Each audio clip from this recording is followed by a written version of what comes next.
Alors, moi, je vais vous parler des blogs pour enseigner, des blogs pour apprendre. Alors, on a vu la partie théorique avec Sophie, donc je la zapperai aujourd'hui. Alors, pour donner la définition d'un blog, j'ai trouvé cette vidéo qui a été faite par mes étudiants.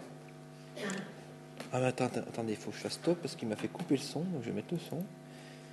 Crac, j'aime bien. On parlait Alors, Samira, qu'est-ce qu'un blog? Le mot blog vient donc de la contraction du mot web et du mot log. C'est donc un journal de bord sur Internet qui permet de s'exprimer, partager, échanger des informations sur différents thèmes. Et donc, justement, ces différents thèmes créent différents types de blogs. On retrouve des blogs de type associatif, politique, scientifique, technologique. Mais comment se structure un blog concrètement? L'auteur unique du blog propose donc des articles, une thématique, où les internautes peuvent réagir en postant des commentaires. Et donc on voit très bien par les chiffres que le blog est quelque chose de très répandu, puisque un internaute sur 4 a déjà consulté un blog, c'est quand même très important. Voilà, donc, mes étudiants, ça c'était fait en 2007, cette vidéo. Donc l'idée c'est, d'un point de vue pratique, comment ça se présente. J'ai pris mon blog, on retrouve à peu près systématiquement les mêmes choses. Donc le titre du blog, le sous-titre, des outils de navigation, donc là on ne voit pas apparaître sur l'écran, et d'archivage, des outils de recherche qui sont associés, donc qui permettent de naviguer dans l'ensemble des messages qui sont postés. Et tout se passe autour de... Alors, les Québécois appellent ça des billets, moi j'appelle ça des posts ou des articles qui sont classés par ordre. Et donc, systématiquement, autour des articles, on retrouve le titre, les tags, les mots-clés, la description, et on peut dérouler et voir le contenu du blog. Le titre du dernier billet, généralement, sont publiés en amont, sont publiés au... Il faut bien parler dans le micro. Donc, je vais me mettre comme ça. Les articles du billet. Ce qui est important aussi, c'est la date de publication, la catégorie du billet. On peut avoir des blogs avec plusieurs catégories, identifier l'auteur. Il y a des blogs avec plusieurs auteurs et des liens sur des commentaires. L'idée, c'est je publie une communication, je fais un article et les gens peuvent discuter sur cet article. On a la possibilité aussi de trouver des petits gris-gris qu'on peut rajouter autour. Il y en a qui mettent de la pub pour se faire un peu financer. Moi, j'ai mis par exemple toutes les vidéos que je fais avec le système de wall de Dailymotion. On peut retrouver l'ensemble des photos et puis un lien sur mon profil Facebook. Et ce qui est important aussi, c'est le flux RSS.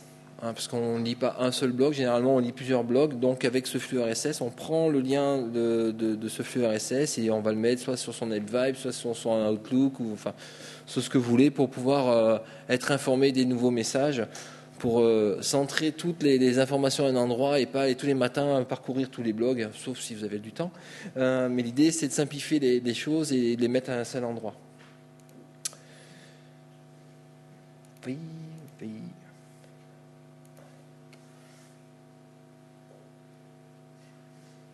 Gna gna gna gna gna gna. Ah, c'est dommage, je voulais vous montrer un truc. Bon. Il faut aller sur Internet Explorer. Bon, ben, je le ferai après. Donc, ces éléments-là, on les retrouve sur à peu près tous les blogs dans différents endroits. Mais normalement, on retrouve à peu près les posts, les messages, les systèmes de navigation dans les blogs. Et tout ça, c'est en ligne sur le web. Je vous montre d'autres exemples. Là, c'est un cas particulier. C'est celui qu'on parlait de Mario Tudego, où lui, il a carrément un double blog. Il fait un blog, je partage, un blog, je réfléchis, tout ça sur la même page. C'est quelqu'un de très bavard.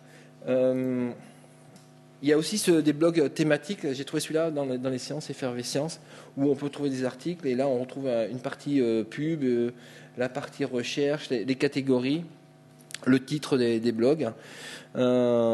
Et ça, c'est le Presse Citron, c'est le premier blog en France, c'est un Lyonnais. Donc, comme je viens de Lyon, je suis obligé de le montrer. C'est celui qui a le plus d'audience en France. Presse Citron, c'est un blog autour des nouvelles techno, le Web 2, des choses comme ça. Donc, il y a énormément d'informations sur tout ce qui est nouvelles techno en ligne. Et là, on le voit, on peut mettre du texte, du vidéo, des images, du multimédia et du son. Donc, il y a énormément de blogs qui existent. La plus grosse plateforme de blogs francophones, c'est Sky... C'est Skyblog. Skyblog, c'est 20%, c'est le 20e site mondial Il faut quand même le savoir, c'est quand même hallucinant parce que les francophones, c'est juste 5% d'Internet. Et avec 5% d'Internet, c'est le 20e site mondial. Donc c'est quelque chose qui génère énormément de conversations. On est à 1 million de commentaires jour. Enfin, c'est des chiffres assez hallucinants sur ce dispositif-là. Même si le niveau intellectuel. Enfin, bref.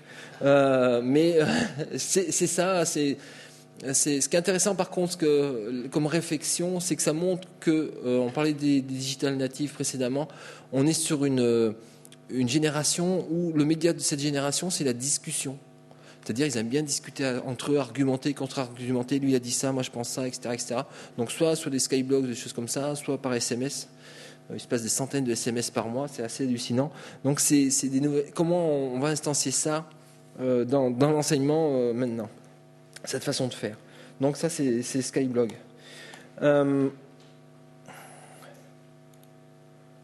Il y a d'autres outils aussi pour s'y retrouver dans les blogs. Je fais de la partie technique. C'est si vous voulez découvrir des blogs, vous connaissez rien du tout, vous n'avez aucune référence dans les blogs, je vous invite à utiliser cet outil qui s'appelle Wikio, qui agrège tous les flux RSS de tous les blogs francophones. Wikio.fr c'est francophone, .com c'est américain, .uk, etc., etc.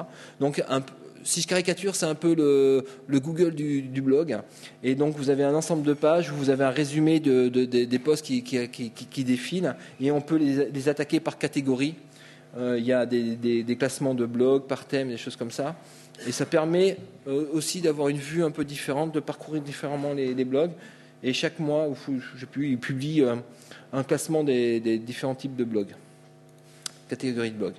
Ce qu'on voit aussi apparaître, on a commencé à parler avec Sophie tout à l'heure, c'est le microblogging, donc sur Twitter essentiellement, où là c'est un peu différent. On ne va pas poster des médias, de la vidéo, des choses comme ça, mais des micro-informations de 140 caractères maximum.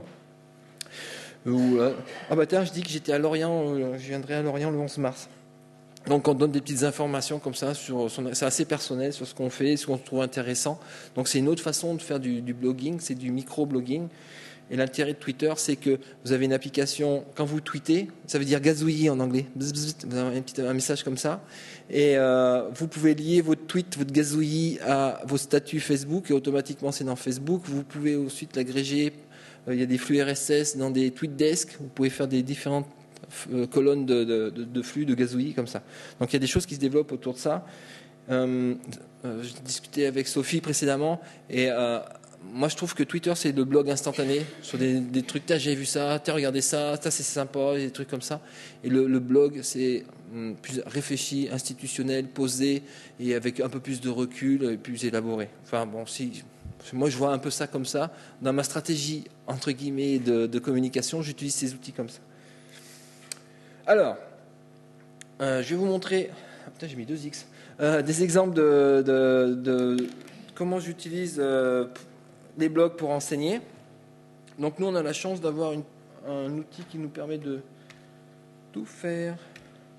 Alors la dame, elle m'a dit, il faut cliquer ici. Voilà. On s'en fout de ça. Donc on a une plateforme où on a des outils de blog qui sont intégrés. Et donc, ça nous permet de faire plusieurs choses. Et la première, c'est de piloter les cours. Là, c'est un lion 1, il manque le 1. Hop, voilà. Donc là, je vais rentrer.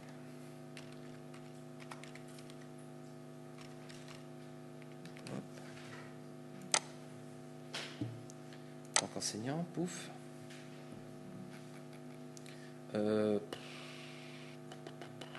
On va prendre celui-là. Donc ça, c'est un cours que j'ai fait au semestre précédent. Donc le cours, là, le contexte, j'ai une centaine d'étudiants en ligne. Un peu moins, là, j'en ai 60. Et l'idée, c'est de leur faire découvrir en 15 heures c'est quoi le Web 2, comment ça marche, et des choses comme ça. Donc, pour piloter ce cours, je passe par un blog où je donne des instructions, des impulsions, des choses. Je guide mes étudiants par mon blog. Alors, le principe, c'est que là, ce blog va durer juste la durée du cours. Donc, c'était de septembre 2008 donc, à janvier 2009. Et puis, j'ai tagué mes consignes par séance. Donc séance 1, si j'arrive en retard dans le cours, je vais voir dans séance, par exemple la séance 6, et je vais voir tous les postes qui sont avec la séance 6, et je leur donne un ensemble de choses, d'instructions à faire et à suivre. Et là, par exemple, sur 60 étudiants, je leur dis, il y a ceci à faire. Sur les 60, ils sont venus, ce poste a été ouvert 166 fois. Et il a suscité pas mal de commentaires où les étudiants entre eux peuvent dire voilà, ça c'est bien, j'aime bien, enfin commenter les instructions que je leur donne. Donc ça c'est un premier niveau d'utilisation. Et donc régulièrement sur un cours, je blogue pas mal, je poste pas mal. Donc on va aller voir les détails des statistiques. Là j'en ai fait. Vous voyez, ça, il y a eu une quarantaine d'articles sur 4 mois, donc à peu près 10 par mois. Il y a eu 1, 2, 3, 4, 5 mois d'utilisation. Donc il y a beaucoup de suivi. Il y a le blog général, je dis la consigne. Et puis je donne aussi des petites informations que je trouve intéressantes. Parce que dans un cours, il y en a qui vont plus vite que d'autres. Donc pour ceux qui vont un peu plus vite, je donne des informations supplémentaires. En disant allez voir ce site web, allez voir cette vidéo-là, des choses comme ça. Qui sont en dehors du cours, mais qui viennent compléter le cours. Donc je me sers du blog pour organiser le cours. Alors quand je présente ça à des enseignants, ils me disent ah oui mais je peux faire la même chose avec un forum parce qu'on a aussi l'outil forum. Je dis mais pour moi c'est pas la même posture qu'on prend en tant qu'enseignant pour bloguer parce que c'est un peu comme cette posture là où je suis devant vous, je mets un post, je me détache de vous. Si je veux faire un forum, c'est comme si j'étais avec vous dans la salle et on discutait ensemble. C'est pas du tout la même dimension. Donc j'aime bien prendre cette image là comme ça les enseignants voient bien la différence entre le forum et le blog. Et l'autre intérêt aussi c'est que le blog vraiment en avant l'idée de l'enseignant. Les consignes, même par exemple, on a fait, j'étais passé au bureau, les étudiants, parce qu'il y a 2-3 qui ne comprenaient pas, donc on fait des photos ensemble, et puis on fait vivre le groupe, et il y a pas mal de commentaires de la part des étudiants, et pas mal de choses qu'ils font. Donc ça, j'utilise mon blog pour piloter mon cours. Voilà, on va passer sur les détails. Autre chose intéressante, j'ai pas le temps de vous passer, mais je vous donne les liens qui sont sur mon blog aussi. C'est on blogue aussi pour apprendre, même en tant qu'enseignant. C'est intéressant de dire voilà. On parlait tout à l'heure avec le collègue j'ai aussi un blog sur une communauté d'apprentissage qui s'appelle Apprendre 2.0 où je blogue et je mets des vidéos, je dis voilà, je fais cours comme ça. Et qu'est-ce que vous en pensez? Et donc d'autres personnes, d'autres institutions, mais toi t'as pas fait de commentaires encore, viennent dire moi je ferais plutôt comme ça, je ferais plutôt ça. Donc c'est moi aussi, je m'expose dans une communauté qui est Apprendre 2.0, ning.com, un truc comme ça, où on donne des informations, puis parce que j'ai pas la science infuse, je fais des thèses, des choses, et vous, qui connaissez ces technologies-là, qu'est-ce que vous en pensez? Donc je blogue aussi ailleurs dans des communautés pour avoir un retour des gens, pour une validation, ou ça, t'as oublié ça, avoir un feedback de la part des gens. Et dans le dernier podcast que j'ai fait avec Mario Asselin, lui il dit je blogue, et bloguer m'a beaucoup appris. Par exemple, quand j'ai commencé à bloguer, lui est québécois d'origine, je ne sais pas si c'est francophone ou anglophone, il dit je faisais énormément de fautes d'orthographe dans mes blogs. Quand il a commencé à bloguer, il était directeur dans une école maternelle ou primaire, et il me dit c'est les gamins qui me corrigeaient mes fautes. Alors ça m'a forcé à faire attention au blog, aux posts que je mettais. Et je blogue aux yeux de tout le monde pour que les gens donnent leur avis, fassent des feedbacks et que j'apprenne mieux, que je blogue mieux. Donc le fait, même quand on a un blog avec une certaine visibilité, on a beaucoup de retours qui donnent des informations et qui nous permettent nous aussi d'évoluer. Donc on utilise, moi aussi en tant qu'enseignant, cet outil pour apprendre. Alors, je n'utilise pas dans le même contexte. Le blog pour enseigner, j'utilise dans la plateforme entre la communauté. Les blogs pour apprendre, là, je les ouvre soit une communauté d'éducateurs, soit à tout le monde. C'est deux choses différentes. Donc, on peut aussi donner des dimensions, des ouvertures différentes à ces blogs et choisir. Ça, c'est quelque chose aussi qui choque beaucoup les Nord-Américains, c'est se refermer entre nous pour travailler, faire notre popote entre nous. Eux, ils disent non, le cours, il doit être visible par tout le monde, des choses comme ça. Et nous, on n'a pas du tout cette même approche. Donc là, on discute des avantages. Donc l'intérêt on a à l'université, c'est que le blog est inclus dans la plateforme. Et donc, moi, ça me permet de suivre à peu près le nombre de blogs en quelques années. Enfin, depuis octobre 2007, on a mis ça en place, qui sont mis en place soit par les enseignants pour guider les étudiants, soit par les étudiants eux-mêmes. Et moi aussi, je m'en sers pour forcer les étudiants à faire les contenus de mes cours. Je vous parlais du cours sur le Web 2, je vais y revenir. Si je retrouve mon clavier, voilà. Dans ce cours-là, j'ai 60 étudiants. Alors, je vais commencer par là plutôt.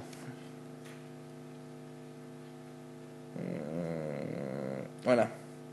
J'ouvre un wiki, je mets les 15 thèmes que je veux traiter pendant mon cours. Si je fais un cours classique, ils ne vont pas aller voir le cours. Ça ne les intéresse pas, ils font autrement. Donc, il ne faut pas que je fasse comme ça. Ah oui, je sais pas.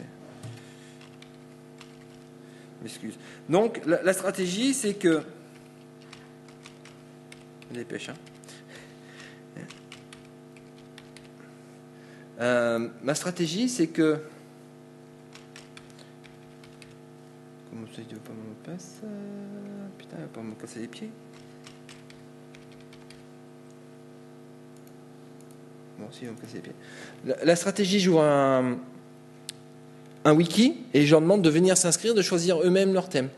Donc je propose un ensemble de thèmes et en fait ces thèmes, je les ai réfléchis, c'est mes têtes de chapitre. Si j'avais fait un cours classique, j'aurais pris ça comme chapitrage et je donne ces thèmes là.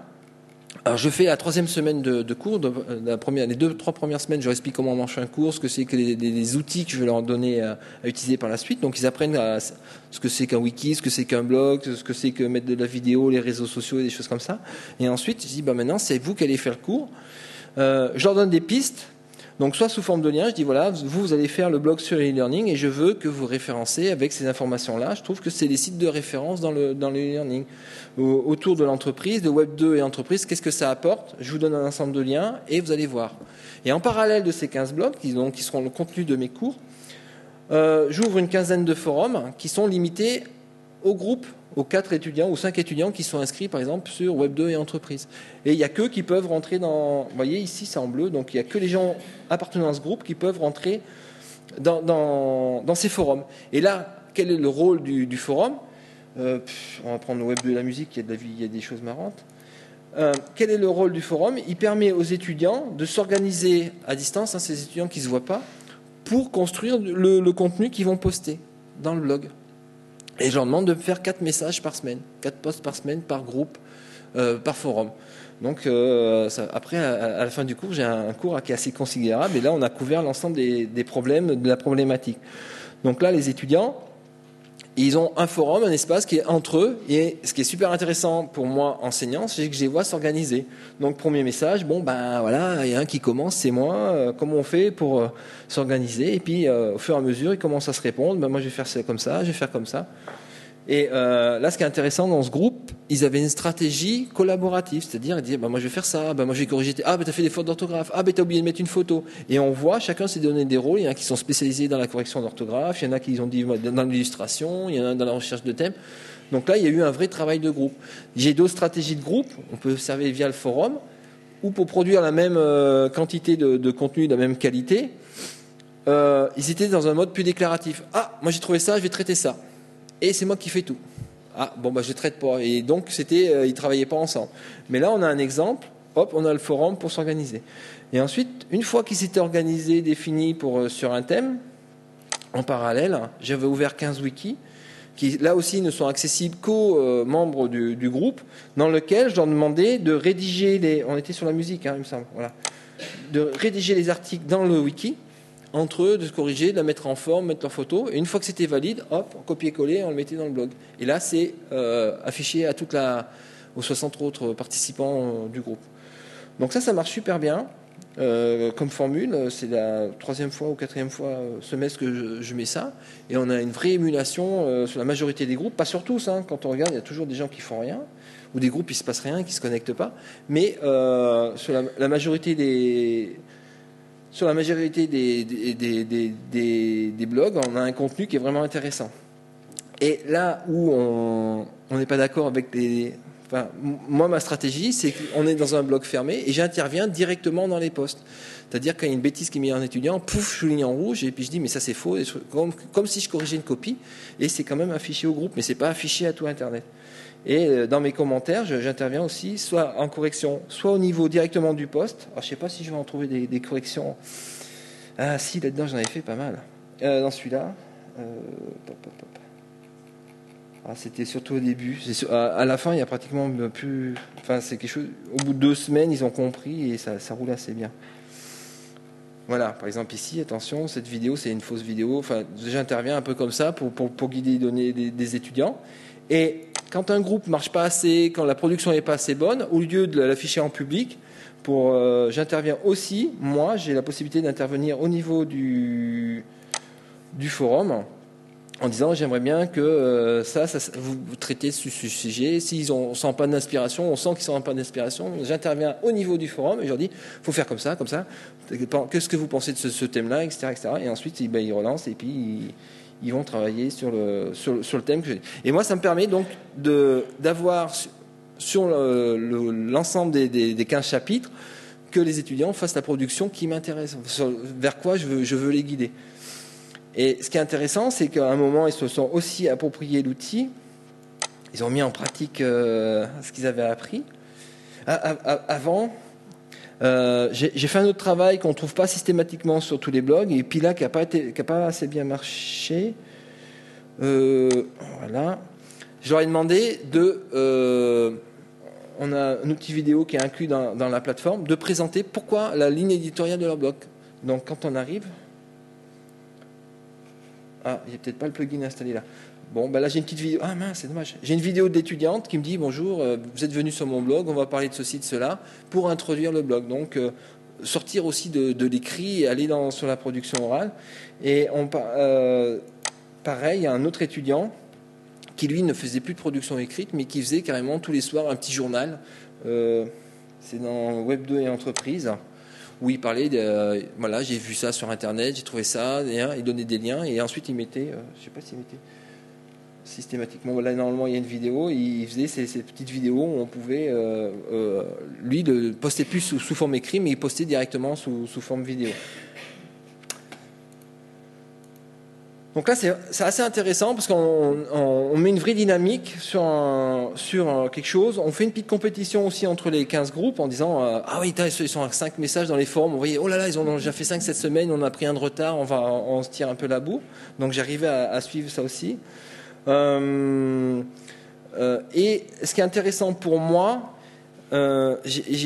j'ai eu sur certains groupes, mais pas la majorité, et ça c'était intéressant, c'est quelque chose, une production continue. C'est super dur quand on fait un cours en ligne sur des gens qui sont à distance, sur une option, des choses comme ça, arriver à qu'ils soient là toutes les semaines, qu'ils soient actifs, qu'il se passe quelque chose sur le cours, que quand un étudiant arrive, il y a quelque chose de nouveau dans le cours. Si j'étais tout seul à faire cette dynamique-là, j'y arriverais pas. Là, quand ils sont plusieurs, il y a plusieurs messages, il y a une vraie dynamique dans le cours. Chaque fois qu'un étudiant... S'il vient tous les jours, il y a quelque chose de nouveau, il y a toujours un poste, quelque chose, une activité sur le cours, ou s'il vient qu'une fois par semaine, il y a plein de choses à voir. Donc il y a une vraie dynamique. Il y a quelques groupes qui n'ont pas joué le jeu, qui ont tout posté à la fin. Il y en a 2-3, ils ont mis les 20-30 messages à la fin, donc ça n'a aucun intérêt, ça je leur ai dit. Parce que le but du jeu, c'est construire un contenu et que l'ensemble du contenu soit accessible par tous les étudiants et qu'au fur et à mesure, ils s'imprègnent de tous les contenus que vous mettez à disposition. Bon, sur les parties pédagogiques, réflexives et tout ça, je vais passer. Donc, on a vu un exemple tout à l'heure de Descartes, Paris 5. Je vous ai mis aussi, je mettrai le PowerPoint, je le laisse sur la machine, et puis Carole vous le donnera. Tout un ensemble d'autres liens, d'autres blogs qui sont faits, soit des blogs d'établissement en France ou à l'étranger. Et je vous ai donné aussi un ensemble de blogs que moi je consulte assez régulièrement, qui donnent des informations autour des TIS. Mais ce qui est intéressant dans le blog, il y en a vraiment dans tous les domaines. En sciences humaines, en philosophie, en politique, en droit, il y a énormément de contenu, donc on trouve toujours des exemples, on peut illustrer des informations qu'on peut prendre pour donner une idée dans n'importe quel type d'enseignement pour faire de la production avec ces étudiants. Et on trouve aussi pas mal d'étudiants, aussi de doctorants en souffrance à distance. Et si vous n'avez pas votre propre plateforme de blog, il y a pas mal de plateformes comme Blogger, WordPress ou DotClear qui permettent de démarrer en ligne sur ces plateformes de blog. Il y a des exemples aussi. Donc là, on est à l'université, mais on a des blogs qui sont construits dans des écoles, de l'école maternelle jusqu'à l'université. Il n'y a pas c'est pas un problème de niveau. Donc on peut mettre en relation pas mal de choses comme ça. Voilà, t'as vu, j'ai fini sur la présentation des blogs. Donc en pratique, comment ça se passe?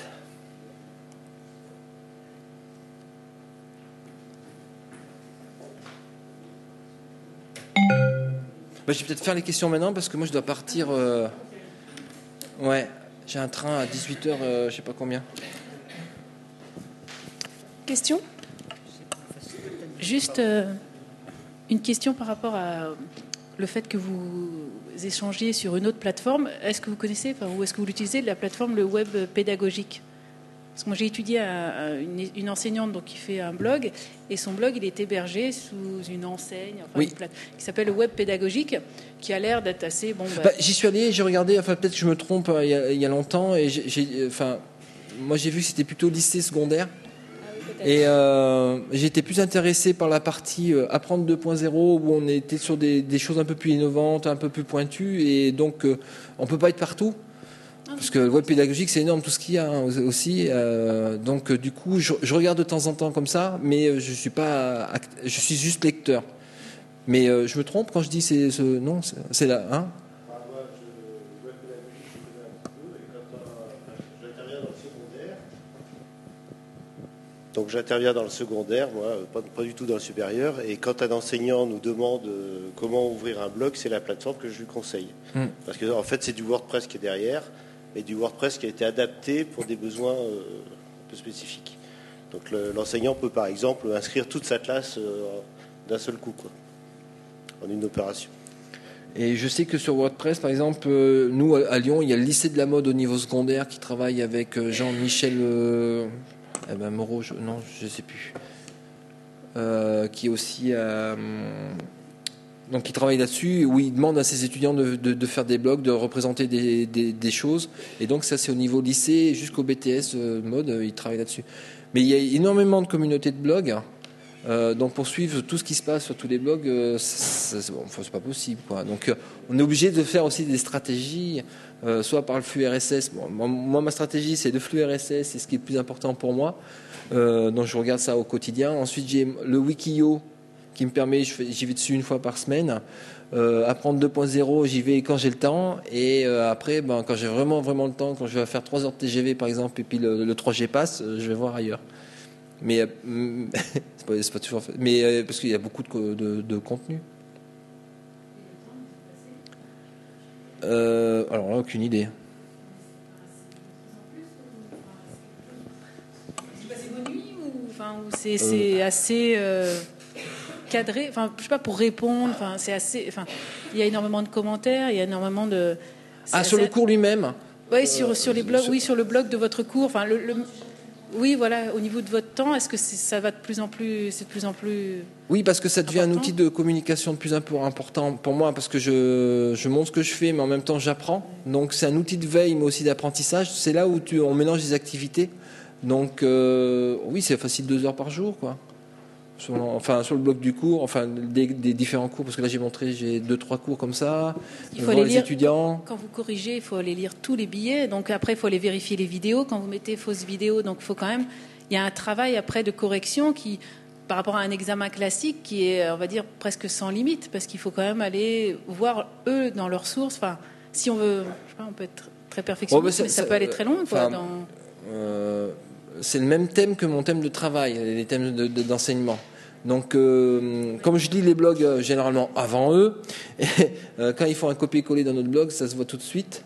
Ou quand j'ai un doute, je dis c'est trop bien rédigé, tu prends les 5 premiers caractères, tu balances dans Wikio et tu retrouves tout de suite tous ceux qui ont pompé sur la chose.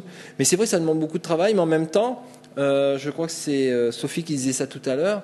Moi, il y a des informations qui ont été trouvées par les étudiants que j'avais moi-même pas trouvées. Même pire, il y a des informations que j'avais perdues, je n'arrivais pas à retrouver. Je leur dis, et si vous cherchez dans cette voie-là? Et ils ont retrouvé le truc, quoi.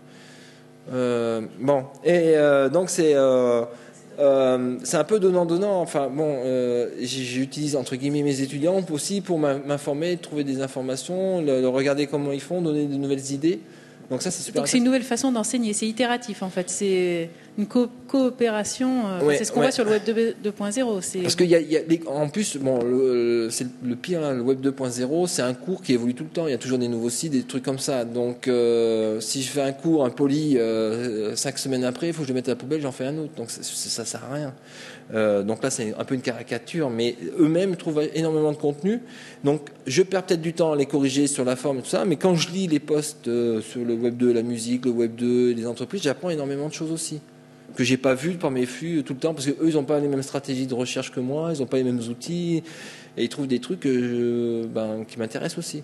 Donc je passe du temps à corriger, mais je passe du temps à apprendre. Je passe du temps à enseigner, mais en apprenant en même temps. Attends, je vais montrer un dernier truc.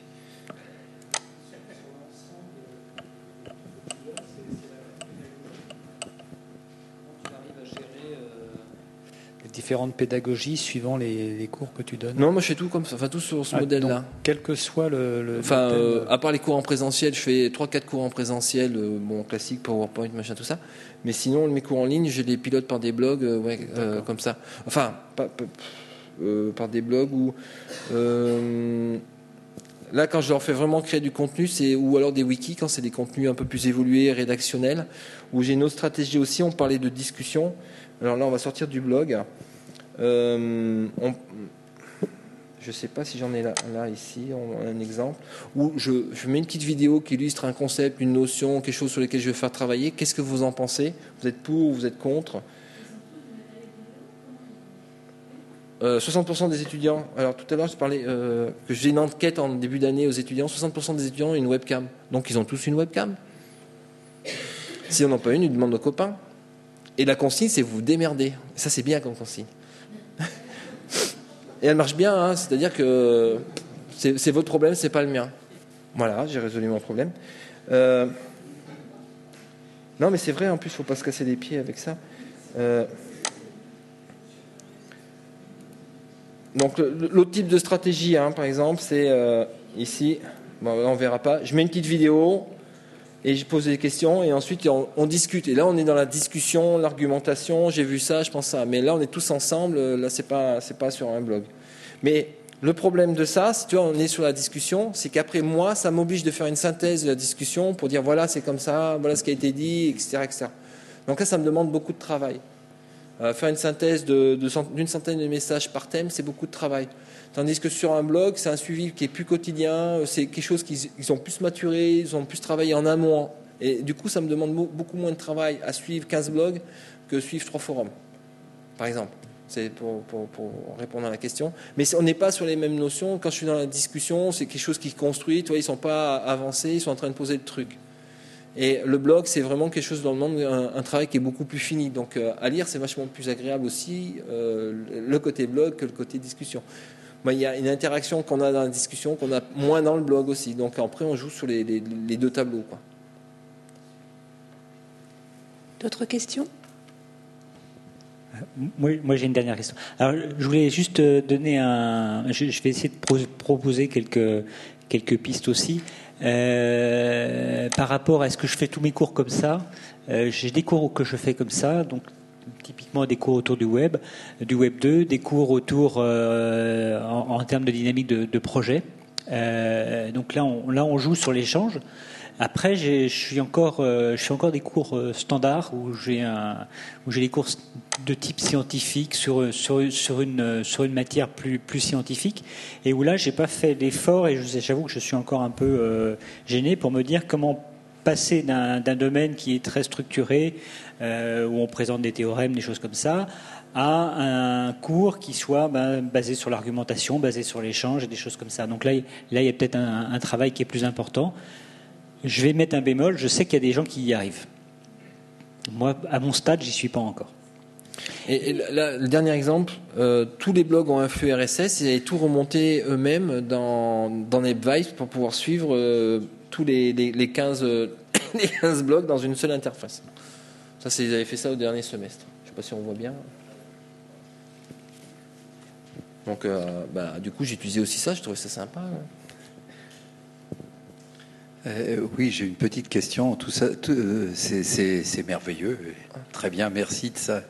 J'ai une interrogation parce qu'on met la pression sur les présidents d'université pour que tout soit accessible à des handicapés. Oui. Est-ce qu'il y a à un moment donné une réflexion? Non, je dis ça parce que est-ce qu'il y a une réflexion? Est-ce qu'on peut faire une réflexion collective aussi là-dessus? Parce que là, on voit bien que il faut pas être déficient visuel, faut pas être déficient auditif quelquefois s'il y a du son, etc. Est-ce qu'il y a un travail qui est fait à votre connaissance dans certains endroits pour aller dans ce sens-là, ou qu'est-ce qu'on peut faire pour créer une communauté qui permette d'accès. Je me souviens quand on avait sur l'apprentissage des langues des étudiants qui sont malentendants, oui, il faut les noter, etc. Et donc il ne faut pas les priver justement d'outils. Donc est-ce qu'il existe déjà actuellement des outils en parallèle Pour l'accessibilité malvoyants, non-voyants, il y a des normes qui existent et nous on a fait un gros travail. Alors là, je prends ma casquette de développeur, on a la chance de développer l'outil. Et donc on a une obligation et on a des financements région Rhône-Alpes qui nous rendent tous ces outils doivent être accessibles pour les non-voyants et malvoyants, en sachant en plus que dans notre université, on a un institut spécialisé pour les kinés, malvoyants, non-voyants, je crois. Et donc tous les cours, on a 2 enseignants entièrement non-voyants et qui ont testé la plateforme, qui peuvent créer du contenu. Alors ils utilisent un lecteur qui s'appelle JAWS, un truc comme ça, qui dit en fait c'est les CSS en amont de... Bon bref. Et donc on a rendu le système compatible, c'est des normes internationales, AA, un truc comme ça, ou AAA, accessibilité. Donc on a été obligé de le faire. Donc et on a eu les sous pour le faire, donc on l'a fait, quoi. Mais par contre, sur la vidéo, on n'a pas fait. C'est-à-dire que pour l'instant, parce que pour information, si vous êtes développeur, il y a Adobe qui a sorti un nouveau framework vidéo qui permet de faire la transcription en écrit de tout ce qui est dit en vidéo. Donc ça vient de sortir. Donc si vous avez un serveur Red5 ou un FMS, vous aurez bientôt toutes les outils de la boîte de programmation pour vous mettez une vidéo sur votre serveur et automatiquement il y a une routine qui va le transformer ce qui est dit dans le texte, ce qui est dit oralement en texte. Alors après, le degré de fiabilité, on va y travailler, mais ça va répondre à ce problème-là pour les malentendants sur les outils vidéo. Ou même pour indexer des cours, les podcasts filmés en amphi. Automatiquement, ce serait bien ça. On dira des bêtises et elles seront transcrites et tout. Je te laisse la place. Merci.